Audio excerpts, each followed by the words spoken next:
Assalamualaikum warahmatullahi wabarakatuh. Apa kabar teman-teman? Ketemu lagi hari ini bareng Anang ya. Nah, hari ini kita akan lihat tools apa aja yang kamu bisa gunakan untuk troubleshooting server domain controller kamu ya, atau Active Directory domain and services server. Nah, kita di sini udah punya sebuah mesin domain controller ya, Active Directory domain services. Nah, secara garis besar itu ada dua macam tools yang bisa kamu gunakan untuk troubleshooting Active Directory kamu. Yang pertama itu tools berbasis GUI ya, atau Graphical User Interface. Dan yang kedua itu adalah tools yang berbasis command line ya, atau baris perintah atau text mode ya. Nah, untuk tools yang berbasis GUI ya, kita di sini punya server manager. Di sini juga bisa kita lihat nanti jika ada error-error di Active Directory ya, terutama di sini di Active Directory Domain and Services, kemudian DNS ya. Nah, itu akan muncul di sini errornya apa aja ya. Ini yang pertama ya. Nah, kemudian yang berikutnya tools GUI yang kedua yang bisa kamu gunakan itu adalah ini Active Directory User and Computer. Nah, ini bisa menggunakan untuk troubleshooting kalau misalkan dia nggak bisa connect ke domain controller yang lain dan sebagainya ya. Terutama juga kalau misalkan kamu ngelihat operation masternya, misalkan ada error di sini, nah itu akan kelihatan juga dari uh, Active Directory Domain and Services ini. Nah, kemudian yang kedua, yang ketiga, yang tools yang bisa kamu gunakan itu adalah Active Directory Set and Services ya. Kalau kamu misalkan punya beberapa domain controller yang saling replikasi satu sama lain, nanti itu akan kelihatan di sini ya, di mana errornya ya, di developer set name biasanya, kemudian server-server domain controller kamu itu akan kelihatan di sini kalau ada error ya. Itu yang ketiga. Kemudian yang berikutnya, tools yang berikutnya yang bisa kamu gunakan itu adalah Active Directory Domain and Trust. Nah, ini terutama kalau kamu punya domain yang lain selain yang ada ya, misalkan kamu punya child domain atau true domain atau bahkan trust ke forest yang lain, itu akan muncul di sini ya. Dan juga kalau kamu mau connect operation masternya juga bisa akan kelihatan di sini ya. Ini namanya Active Directory Domain and Trust. Kemudian tools yang lain itu adalah Active Directory Administrative Center ya. Ini juga bisa kamu gunakan untuk troubleshooting Active Directory ya, terutama untuk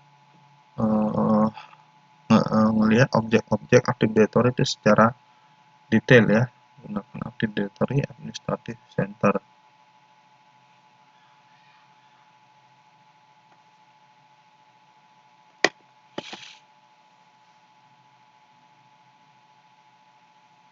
Nah, kemudian yang berikutnya, selain Active Directory Administrative Center ya, ada juga tools yang bisa kamu gunakan ya untuk troubleshooting Active Directory ini. Nah, itu namanya Active Directory Schema ya, kalau kamu melihat skema master. Cuman masalahnya ini harus diaktifkan dulu ya. Kita masuk ke command prompt,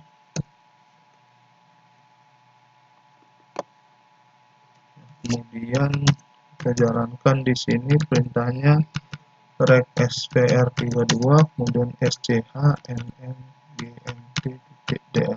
Jalankan ini. Nah, udah sukses ya. Kalau kamu jalankan mmc. Nah, kemudian setelah itu kita klik action di sini file ya, file, kemudian add remove net in.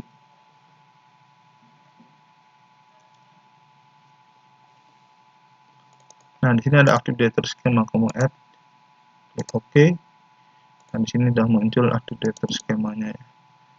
Dan ini biasanya jarang digunakan ya, karena nggak berurusan langsung dengan Active Directory kamu, kecuali ada Active Directory Schema error gitu ya. Klik kanan, kemudian di sini ada Operation Master. Nah, ini kalau operation masternya error ya kamu harus ganti ke server yang lain ya. Nah, itu dia update data skema. Kemudian ada tools lain yang disebut dengan services nih ya. Services. Nah, ini penting sekali kamu gunakan karena kamu bisa lihat Active Directory itu ada beberapa service ya yang itu tergantung satu sama lain. Jadi service yang penting itu adalah Active Directory Domain Services, kemudian Active Directory Web Services, kemudian DNS Server dan DNS Client ini harus jalan juga. Kemudian network on itu juga harus jalan ya. Kemudian network connection, kemudian juga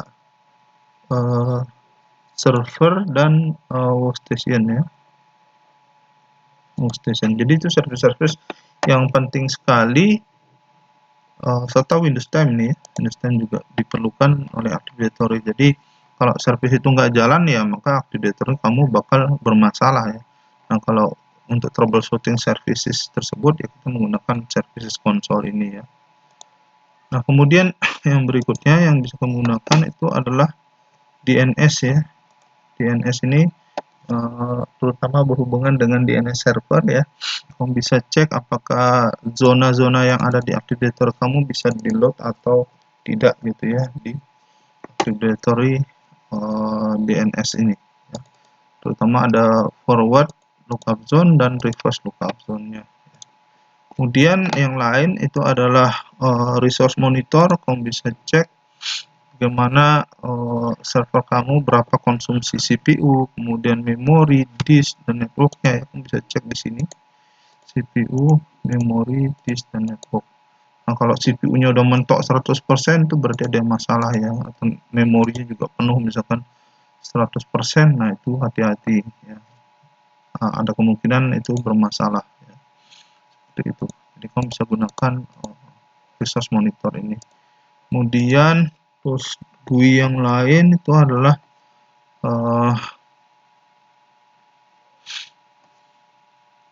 edit ini untuk mengakses jantungnya Active Directory ya. Kalau ada problem dan harus mengubah internal Active Directory kamu bisa menggunakan aksi edit ya.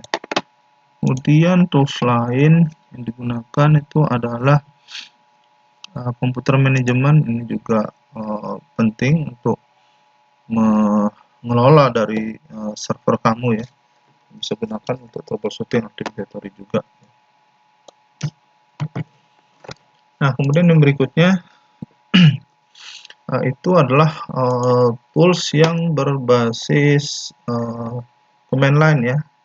Jadi tools sederhana, misalkan hostname ya, untuk mengetahui nama server kamu, kemudian ping ya, untuk mengecek IP server directory kamu apakah bisa reply ya, seperti itu.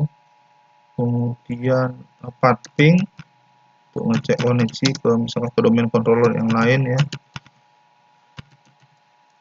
Pathping itu sama dengan ping, kecuali dia lebih lengkap, dia ada statistiknya seperti itu. Kemudian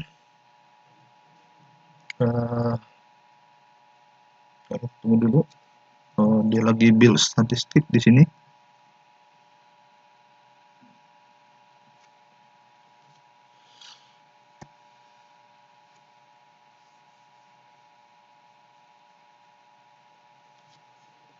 Nah, selain itu juga kamu bisa menggunakan preset ya untuk cek koneksi misalkan.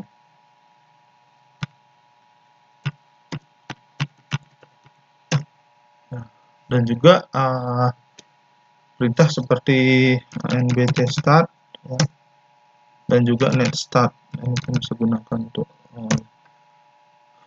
troubleshooting koneksi Active Directory kamu.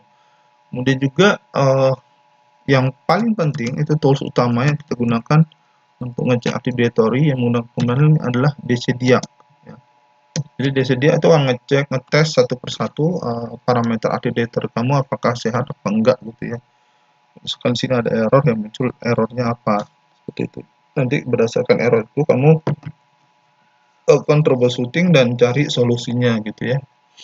Dan di Sidiaq ini punya parameter yang lebih lengkap, jadi menggunakan parameter /v atau verbose. Jadi dia akan mengeceknya lebih detail lagi seperti itu.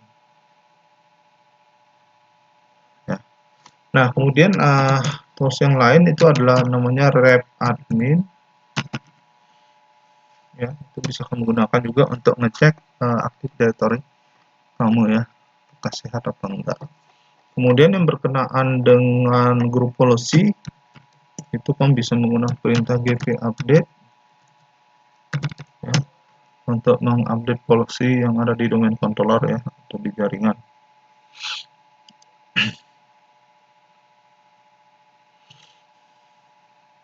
Dan juga bisa menggunakan gp result itu yang berhubungan dengan group policy. Nah, kemudian yang berhubungan dengan DNS itu kamu bisa menggunakan command ns lookup ya, ns lookup. Nah, di sini juga ada banyak parameter ya yang bisa kamu gunakan untuk melakukan troubleshooting. Kamu bisa ketik tanda tanya atau perintah help. Itu parameter-parameter yang bisa gunakan di ns lookup gitu ya. Nah, itu dia beberapa tools yang bisa kamu gunakan untuk troubleshooting Active Directory kamu ya. Nanti mungkin di lain kesempatan saya akan lebih detail lagi satu persatu tools yang bisa kamu gunakan ya untuk troubleshooting problem di domain controller, Active Directory, domain and services ini. Oke, mungkin itu dulu ketemuan kita kali ini membahas tentang troubleshooting tools untuk Active Directory, domain services, domain controller ya di Windows Server. Nah, buat kamu yang udah nonton video ini, kamu bisa kasih like, kemudian komentar kamu tentang video ini, saya tunggu, dan bagikan video ini ke teman-teman kamu agar mereka belajar apa yang kamu tahu. Kunjungi blog saya, linknya ada di bawah video ini juga, dan pasti nih buat kamu yang belum subscribe di channel Nanang, diklik dulu tombol subscribe-nya, dan jangan lupa bunyikan belnya. Jadi kalau ada video baru dari saya nanti muncul notifikasinya di YouTube kamu. Oke, makasih. Sampai jumpa kembali. Assalamualaikum warahmatullahi wabarakatuh.